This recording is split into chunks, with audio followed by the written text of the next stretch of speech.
Good evening. Thanks for being with us. I'm Sam Wright. State Representative Tyler Tordson sharing his thoughts on the success of legislation addressing the needs of tribes within the state. Our Parker Brown has the latest on what he hopes is a step in the right direction in mending tribal relations in our top story this hour. Hey, Parker. Hey, Sam. Governor Noem signed the first two bills of the 2024 legislative session into law today, and they both have one thing in common.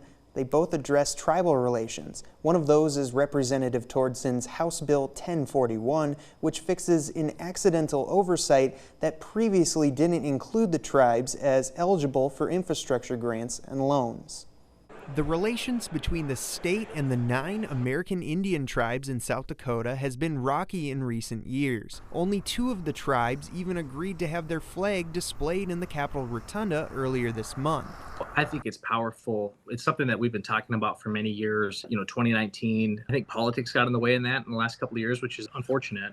Legislators remained optimistic that things could improve with keeping promises and passing legislation to address the needs of the tribes. One of those bills was sponsored by Representative Tyler Tordson, who is also a member of the Sisseton Wahpeton Oyate. He wanted to make a fix to the infrastructure grants and loan program. There was a kind of a technical error where in the definition of political subdivisions of the state, that would mean that tribes were ineligible to participate in the program.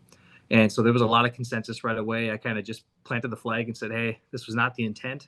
Let us get back and address this. House Bill 1041 makes a correction to Senate Bill 41 last year, and Senate Bill 3 extended the length of time for a tax agreement with an Indian tribe. Both are being viewed as a step forward by many legislators and by the governor herself. In a release to Dakota News Now, Governor Kristi Noem said, "Our state's rich tribal history and culture are crucial to the fabric of South Dakota. With this legislation, we are prioritizing relationships between the state and the tribes, and I hope these bills will help us continue having conversations about how to work together for the betterment of all South Dakotans." This session is important for the future of tribal relations in the state, and Tordson says they're focused on getting things done. When some of the tribal leaders were here in that first week with the State of the Tribes address, being able to talk to them and see their perspective and get their interests, and how can we meet you and show that we do want to work together for the good of all South Dakotans. And so that's what we're really trying to do this session.